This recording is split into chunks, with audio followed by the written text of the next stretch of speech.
I'll be honest with you, when I started doing this series, Saloonatics was the one I was looking forward to the least. When I first saw it, I really didn't like it.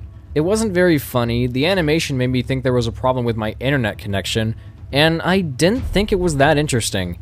Now that I've seen it again, though, have my thoughts on it changed at all? Kinda, sort of, not really. Okay, let's start with the plot.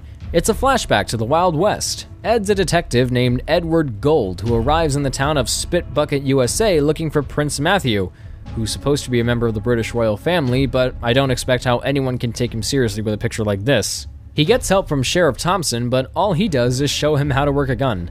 Meanwhile, Prince Matthew is held captive by bandits and tries to trick one of them into giving him the keys to his cage. That's really it. The story isn't quite so deep. It's almost kind of like Ed came up with it. It's structured in a way that really sounds like something he would come up with.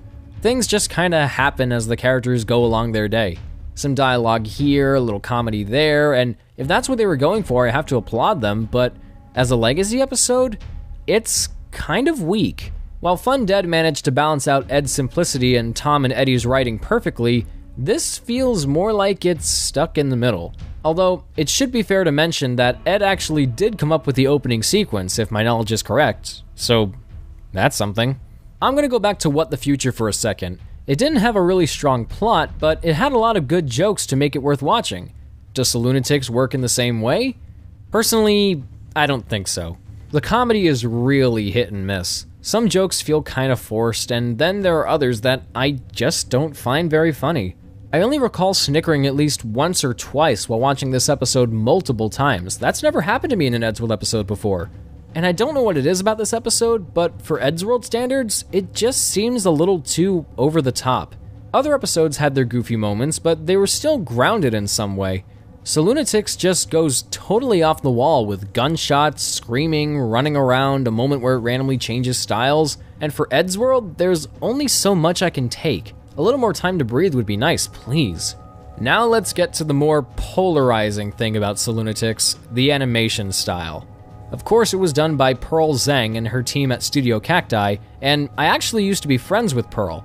She was a really cool person to talk to, and while we might not be in touch anymore, I hope she and her team go far. But this was clearly not the episode for them. Her animation style is fine. If it's what she does, I shouldn't hate on her for anything. I just don't think it's fitting for an Eddsworld episode. I saw that Anthony Price was going to animate it at one point, and you know what? His style would have worked much better. But honestly, because it's in Pearl's style, it just makes all the little nuances about Saloonatics all the more noticeable to me. The frame rate that the animation moves at, for example, is horrifically inconsistent. I know people have joked about it a lot already, but it's genuinely off-putting for me. Sometimes it would be pretty smooth, and other times it would just move really slowly like it's lagging. I honestly thought there was something wrong with the settings on the YouTube player or with my Wi-Fi or something, but nope, it's supposed to be like that. It also looks incomplete in places. The character's movement is really static, almost like it's more of a rough cut than the final animation. Look at the way Ed is drinking from this bottle of cola. I'm not showing you a still shot, this is exactly how it plays out in the episode. The cola inside doesn't trickle down into his mouth, he doesn't lean back to take in more of the cola, there's no bump under his ascot going up and down letting us know he's gulping it. It's just one single still shot. To me, that seems less like a style thing and more like an act of laziness. But here's the big reason why I think the style doesn't work for this episode. There's nothing timeless about it. Eddsworld always had this sort of timeless value to it. There were a couple dated Easter eggs here and there, but for the most part, it still existed in its own ageless world. This feels very now.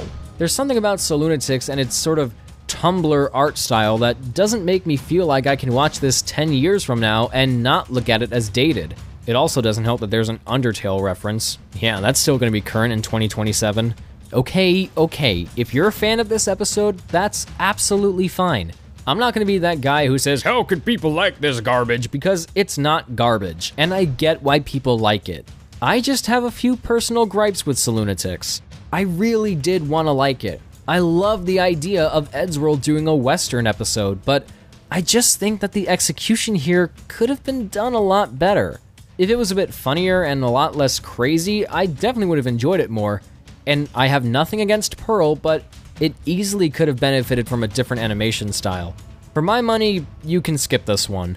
It's not the worst thing in the world, but I won't be in a hurry to go back to Saloonatics anytime soon.